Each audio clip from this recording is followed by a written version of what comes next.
Este podcast é recomendado apenas para maiores de 18 anos. Sexo Explícito. O podcast para você gozar a vida.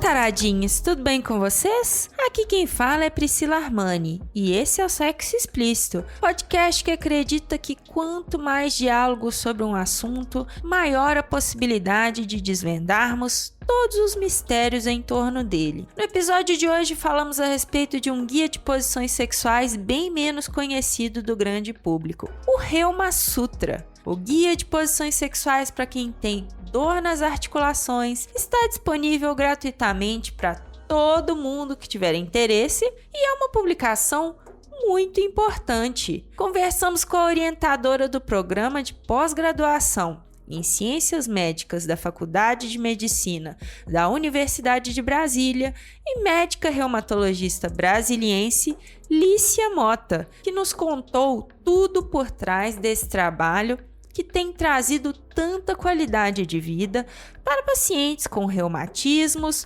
como a artrose e a fibromialgia. Espero que vocês achem esse bate-papo interessante e recomendem para os amigos de vocês. Este episódio é participante da campanha O Podcast é Delas, que quer incentivar a presença de mais vozes femininas na podosfera. Saiba mais sobre a iniciativa no site opodcastedelas.com.br. E antes de irmos para a entrevista, gostaria de pedir para que você considere apoiar financeiramente o Sexo Explícito e possibilitar que nós possamos melhorar o podcast. Por apenas R$10 por mês, você pode nos ajudar a retomar definitivamente os contos eróticos e ainda trazer mais conteúdos e novidades para você. Vai lá em apoia.se/Sexo Explícito Podcast e nos dê essa força. Obrigada! E aquele aviso de sempre, se possível, não ouça este episódio pelo aplicativo musical Verdinho. Se você insistir em ouvir pelo Spotify, é sua obrigação moral e no aplicativo e me dar uma nota alta lá, hein? Eu sofro com as notas baixas, consequência de boicote dos puritanos. E se você for nosso ouvinte pelo YouTube, agradeço imensamente se puder se inscrever no nosso canal Sexo Explícito Podcast e deixar o seu like. Beleza? Então, bora pro episódio?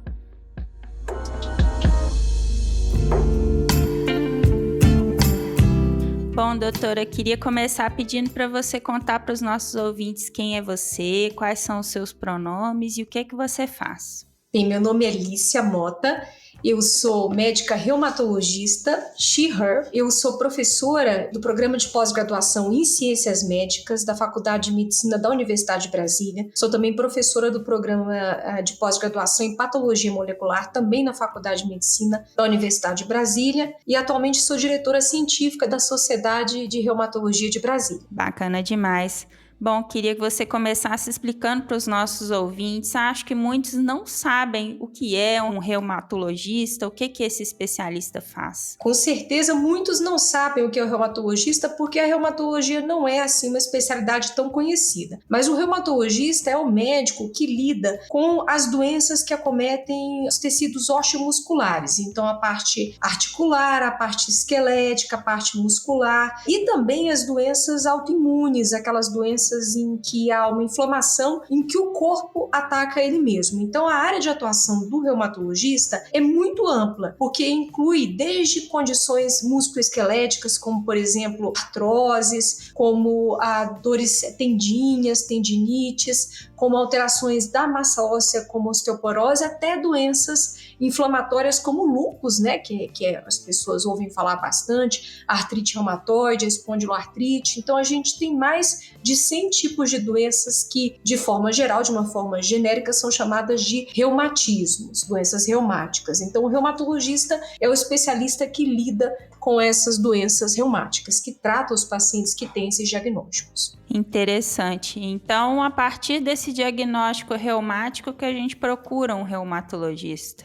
O ideal é que, assim, o diagnóstico, qualquer que seja esse diagnóstico, né, porque dentro da reumatologia nós temos uma gama de possíveis diagnósticos diferentes, então nós temos desde doenças que são consideradas doenças degenerativas, como, por exemplo, artrose, que é uma perda de cartilagem, passando aí por doenças dolorosas, como a fibromialgia, e doenças autoimunes graves, como lúpus, artrite reumatoide. Todos esses diagnósticos, é muito importante a janela de tempo para, desde o início dos sintomas até que o paciente receba o tratamento. Então, quanto mais cedo o diagnóstico, melhor. Então, o ideal é que o reumatologista seja visto o mais rapidamente possível, que o encaminhamento para o reumatologista seja feito no menor período de tempo possível, porque quanto mais cedo o diagnóstico correto for estabelecido, quanto mais cedo o tratamento correto for feito, maior a chance do paciente ficar completamente bem. Importante. Bom, a primeira vez que eu ouvi falar desse guia de posições sexuais foi uma colega minha que me mandou, viu uma matéria na Folha e achou interessante. Queria que você me explicasse como que foi o trabalho com esse guia, como que isso surgiu para você. O que acontece com saúde sexual é que esse é um domínio global da saúde que é muito pouco abordado pelo médico em geral. Aqui a gente está falando de reumatologista, mas pelo médico em geral. E a gente sabe que as doenças reumáticas, elas têm um impacto muito grande na função sexual do paciente. E que essa disfunção sexual que o paciente tem piora a qualidade de vida dele. E é muito comum. Então a gente começou a estudar esse assunto porque, em uma consulta num dia específico, uma paciente perguntou. Eu sou orientadora, né, e preceptora no Hospital Universitário de Brasília, então uma reumatologista, uma residente de reumatologia perguntou para mim, doutora, é muito comum os pacientes terem queixas sobre função sexual? Eu falei, é muito comum. Ela falou, quão comum é? Eu falei, vamos estudar? Então a gente abriu uma linha de pesquisa nessa área. Então a gente começou a estudar qual era a prevalência de alguma queixa de disfunção sexual nos nossos pacientes. E a gente teve uma série de estudos, teses de mestrado, dissertações de mestrado com esse tema. Então a gente estudou saúde sexual nos pacientes com doenças reumáticas como um todo, nos pacientes com artrite reumatoide, nos pacientes com psoríase, que é uma doença também inflamatória, nos pacientes com artrite psoriásica, e a gente encontrou uma prevalência muito alta. Por exemplo, nos pacientes com artrite, a prevalência de queixas de disfunção sexual era de mais de 70% dos pacientes. E esses pacientes, eles têm essas queixas sexuais por vários motivos. São pacientes que têm dor, são pacientes que se queixam muito de fadiga, eles têm rigidez articular, muitas vezes são pacientes que, por conta do quadro doloroso, eles têm depressão, ansiedade, são pacientes que têm uma redução de libido, seja por desequilíbrio hormonal ou porque eles usam medicamentos que interferem com a libido, e é muito frequente que esses pacientes tenham uma autoimagem negativa, seja porque eles têm alguma deformidade pela doença, isso afeta a autoimagem, ou porque tem consequências do tratamento. Então tem, por exemplo, ganham peso, tem acne, tem queda de cabelo, isso logicamente influencia a autoimagem do paciente. E a gente percebe na prática que não existe uma orientação dos pacientes pelos profissionais de saúde sobre o assunto. Então foi isso que fez a gente lá em 2015 desenvolver então um guia, uma série de recomendações que nós publicamos na Revista Brasileira de Reumatologia sobre como o reumatologista deve orientar o paciente com relação à saúde sexual. Então foi assim que nós resolvemos iniciar o estudo deste assunto. Então, a gente estabeleceu algumas diretrizes gerais para como abordar, né, e publicamos essas diretrizes, que primeiro há que haver uma permissão, né, o médico, o profissional da saúde, tem que se mostrar aberto ao diálogo, está aberto para ouvir a queixa do paciente. Temos que ter cuidado com a informação que a gente passa, tem que ser uma informação de qualidade, mas uma informação limitada, para evitar informação excessiva para confundir o paciente. A gente tem que prescrever estratégias específicas, então método para tratar, por exemplo, queixas específicas, uso de lubrificantes, uso eventualmente de medicações específicas, e nós então nos aplicamos a desenvolver um guia, né, que os pacientes começaram a chamar carinhosamente de Reuma Sutra, porque é um guia de posições orientadas para cada tipo de limitação do paciente, nós desenvolvemos dentro do serviço de reumatologia da Universidade de Brasília, e nós tivemos a participação do serviço de terapia ocupacional da UNB. Então, o professor Pedro Tavares, que atualmente está em Boston, mas era professor da UNB na época, e um terapeuta ocupacional, que é o Luiz Henrique Cardoso Oliveira, que também participou dessa produção. Então, a gente fez, baseado num guia que já havia anterior da Sociedade Britânica, nós fizemos uma adaptação, uma adequação aqui validado nos nossos pacientes de posições específicas que são mais fáceis avaliando aqui a situação específica de cada paciente. Então, a gente considerou redução de amplitude do movimento articular e fez, então, uma série de orientações considerando troca de decúbito, uso de mobília, uso de travesseiro, outras formas de apoio para minimizar o esforço necessário para a manutenção postural. Então, a gente publicou um guia de orientações. Atualmente, esse guia está disponível no site da Sociedade de Reumatologia de Brasília, o www.reumatodf.com.br. Lá é possível fazer o download desse guia, que leva, então, em consideração orientações gerais sobre saúde sexual, mas muito focado nessas orientações práticas, nessas orientações específicas de posições sexuais que geralmente não são abordadas nas consultas de forma geral. Ele está disponível gratuitamente? Gratuitamente, está disponível no site da Sociedade de Reumatologia de Brasília, www.reumatodf.com.br. Muito bacana esse trabalho de vocês. Queria entender a partir daí como que foi a recepção dessa publicação entre o público em geral, entre os pacientes e entre os demais profissionais que não estavam envolvidos na pesquisa. Foi muito interessante, porque esse tema é um tema que ainda é tabu. A gente imagina que hoje a gente vive num mundo tão avançado, em que sexualidade é tão discutida, mas é um tema que ainda é tabu. Para os profissionais da área da saúde, é importante dizer que a maior parte dos cursos de medicina, de enfermagem, de terapia ocupacional, não tem nenhuma disciplina que aborde especificamente sexualidade. Então, o profissional, muitas vezes, ele não recebe durante a sua formação uma orientação específica para poder fazer, orientar o paciente de forma adequada. Ele não tem uma formação específica para isso muitas vezes. E por isso mesmo existe um constrangimento de fazer orientações ou até de indagar o paciente sobre isso. E da mesma forma, o paciente também, muitas vezes, ele fica com vergonha de perguntar. Ele fica com vergonha de perguntar e ser julgado, por exemplo.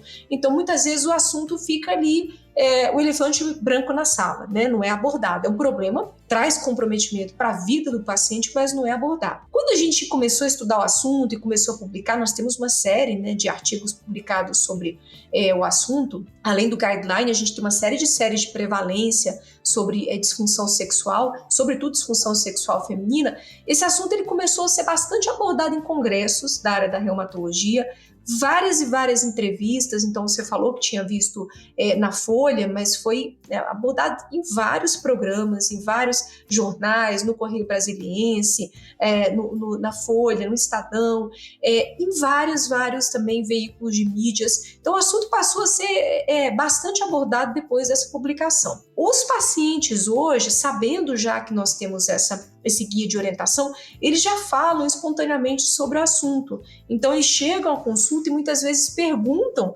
sobre o guia, pedem orientações, e eu percebi até no consultório, porque isso foi desenvolvido no Hospital Universitário de Brasília, no âmbito do SUS, no serviço público. Mas eu comecei a perceber, sobretudo depois de uma entrevista no Correio Brasiliense, que os pacientes chegavam no consultório, às vezes tinham até um preâmbulo de alguma queixa, mas o objetivo principal da consulta era perguntar sobre a parte da sexualidade, estavam com redução da libido, como é que podiam fazer com relação a isso, perguntavam especificamente sobre essas orientações de posições mais adequadas para cada tipo de limitação. Então, acho que o assunto foi muito bem recebido e gerou o que nós queríamos, gerou uma discussão, um debate, trouxe realmente o assunto da sexualidade, que é um assunto importante, como um tema sério, um tema sério da abordagem médica.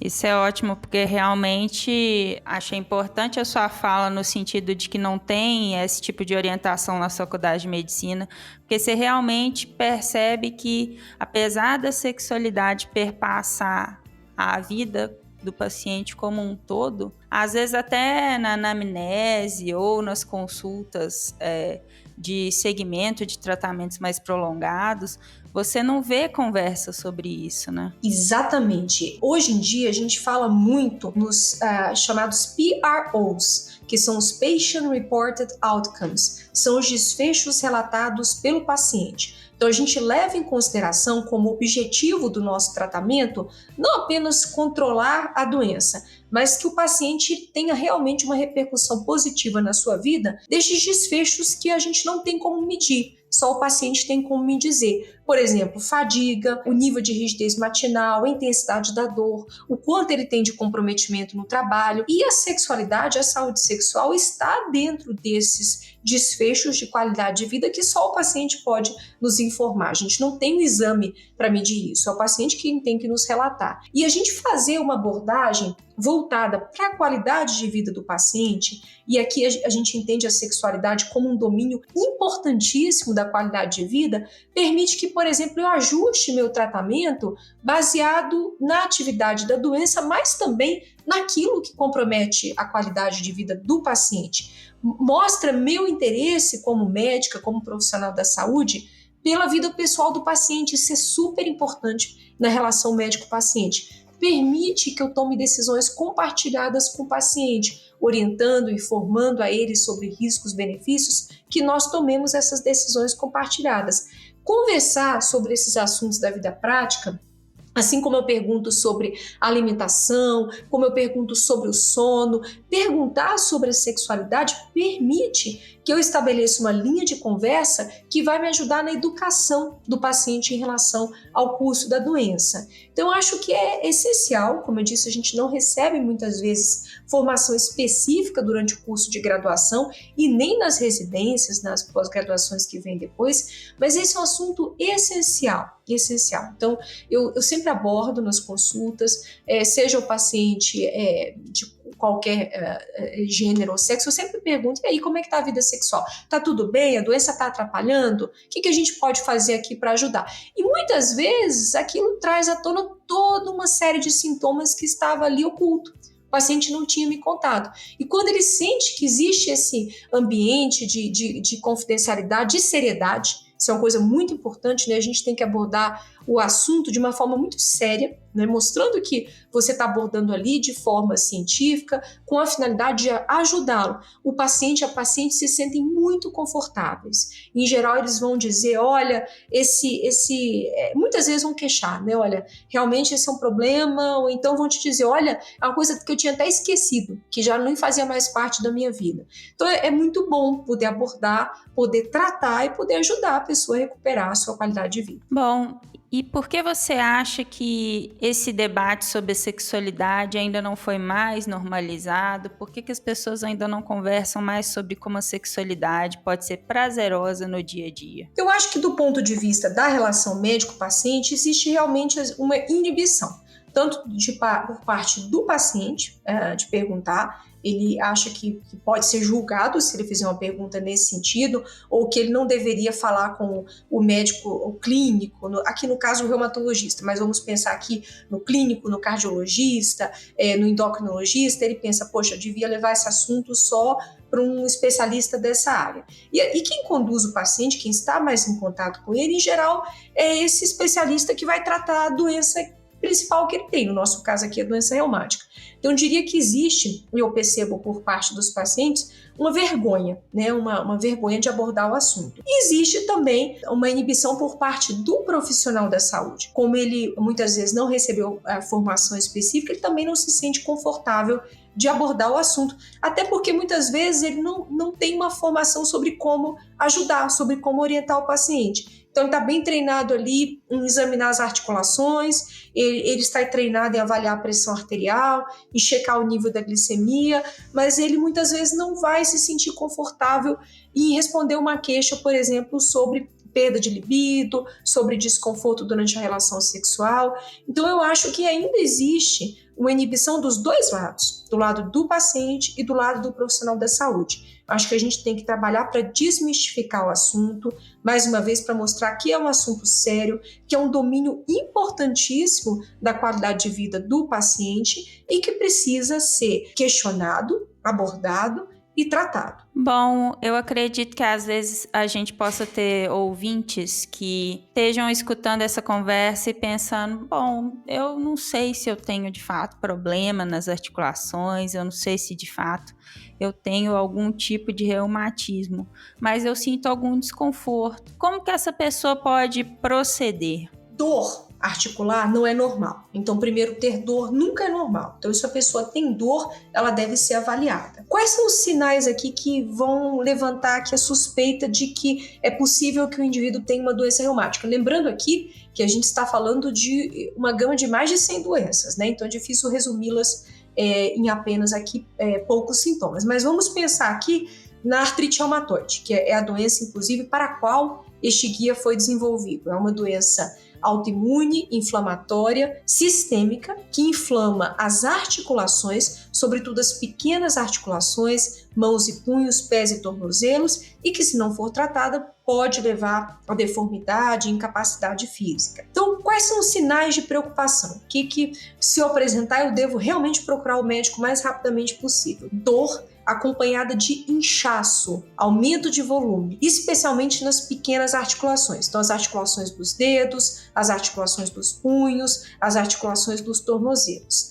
Em especial, essa dor e esse inchaço são preocupantes se eles vierem acompanhados de rigidez. O que é a rigidez? É a dificuldade de movimentar a articulação. O indivíduo se sente congelado, com a articulação dura, travada, em especial no período da manhã. Ele acorda já com aquela sensação de rigidez, ou após um longo período de repouso. Então, aquela dor, inchaço com rigidez que acontecem, sobretudo de manhã ou após o paciente ficar em repouso, ficou sentado muito tempo, vai se movimentar, sente dor, inchaço e rigidez, o paciente deve procurar o mais rapidamente o médico, de preferência um reumatologista. O diagnóstico dessas doenças, ele é feito com base nos sintomas da pessoa, nos achados do exame físico e em alguns exames complementares, alguns exames de sangue, alguns exames de imagem. Tudo isso em conjunto, então, vai levar ao diagnóstico. E é muito importante frisar aqui que essas doenças, elas têm tratamento. Algumas delas não têm cura, mas elas têm remissão. Remissão, controle e o desaparecimento de todos os sinais e sintomas da doença, que é o que a gente busca com o tratamento. Então, o diagnóstico precoce, quanto mais cedo o diagnóstico, maior a chance de controle completo dos sintomas, maior a chance de remissão. Nossa, muito importante isso que você está pontuando. Bom, doutora, eu quero te agradecer muito por todos esses esclarecimentos que você prestou para a gente hoje. Uma verdadeira aula para quem não sabia muito a respeito do assunto. Queria te pedir, por favor, para você deixar os seus contatos, fontes de informação que você achar relevantes para quem estiver ouvindo. Bem, eu vou deixar, sobretudo, aqui o site da Sociedade de Reumatologia de Brasília, o www.reumatodf.com.br, porque lá vocês podem ter informações sobre diversas doenças reumáticas, sobre como elas acontecem, como preveni-las, e também nós temos várias informações práticas, inclusive esse guideline, esse guia sobre a saúde sexual nos pacientes com doenças reumáticas, que está disponível gratuitamente. Eu também recomendo as fontes da Sociedade Brasileira de Reumatologia. Então, nós temos o site da Sociedade Brasileira de Reumatologia, o reumatologia.com.br, e temos as mídias também das nossas sociedades. Então, da Sociedade de Brasília é o Reumato BSB, o Instagram, e da Sociedade Brasileira é o Reumatologista, @reumatologista. Minha mídia profissional é doutora Lícia Mota. É @doutora Lícia Mota? Exatamente, @doutora Lícia Mota. Beleza. Obrigada, viu, doutora? Agradeço muito por você ter conversado com a gente. Eu que agradeço, espero que as informações tenham sido úteis, que alguém que esteja ouvindo a gente aí, e às vezes tem dor ou então tem um parente, né? Às vezes tem alguém em casa com dor, com rigidez. Lembre-se aqui, pode ser uma doença reumática tem tratamento e quanto mais cedo, melhor. Eu espero então ter contribuído aí para essa jornada importante de vocês, que é a educação nesse importantíssimo domínio da vida, que é a saúde sexual. Com certeza.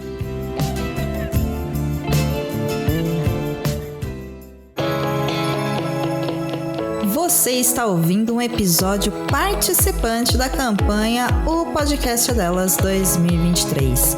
Para encontrar outros episódios, acesse o site oficial da campanha ou procure pelas hashtags nas redes sociais. Hashtag O Podcast Delas 2023. Uma atitude simples que muda a podosfera. Por mais mulheres nos podcasts. Se toca.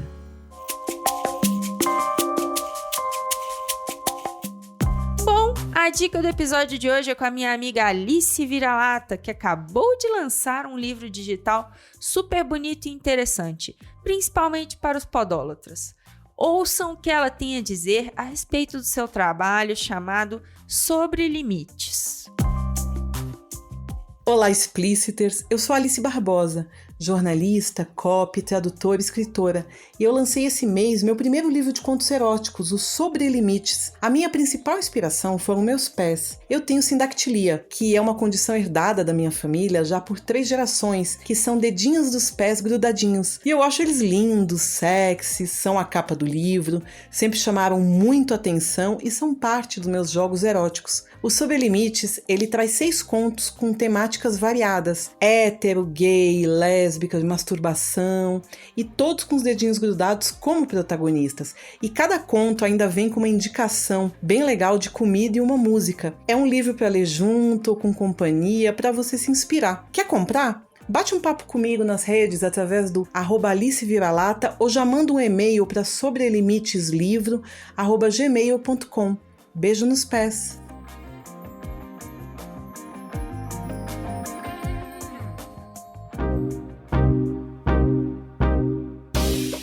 Este foi mais um episódio do podcast Sexo Explícito. Foi bom pra você? Lembrando que todas as informações sobre esses demais episódios estão em sexoexplicitopodcast.com.br. Nosso site é o melhor lugar para você ouvir o nosso podcast. Pedimos a você que, se possível, não ouça o Sexo Explícito pelo aplicativo Verdinho. Este programa foi editado pela Voz Ativa Produções, produtora de audiovisual independente de protagonismo preto, feminino e LGBTQIA+. Conheça mais no Instagram @VozAtivaProd. Quer ser meu contribuinte? Você tem 2 opções, pelo nosso Apoia-se em apoia.se/Sexo Explícito Podcast e pelo Pix do podcast, que é também o nosso e-mail de contato, sexoexplicitopodcast@gmail.com. Este episódio não seria possível sem os meus contribuintes do mês de junho: André Santos, Conto Sexo Livre, Daniele Silva, Dri Cabanelas, Edgar Egawa, Gustavo de Carvalho, Magno Leno, Patrícia Canarim e Rogério Oliveira. Obrigada demais por apoiarem Mulheres Podcasters. Estamos no Instagram no @Sexo Explícito Podcast e você também pode me ouvir em qualquer agregador de podcast de sua preferência, além do Deezer, iTunes, Google Podcast e também no YouTube. E aí, o que você está esperando? Bora gozar a vida? Beijo!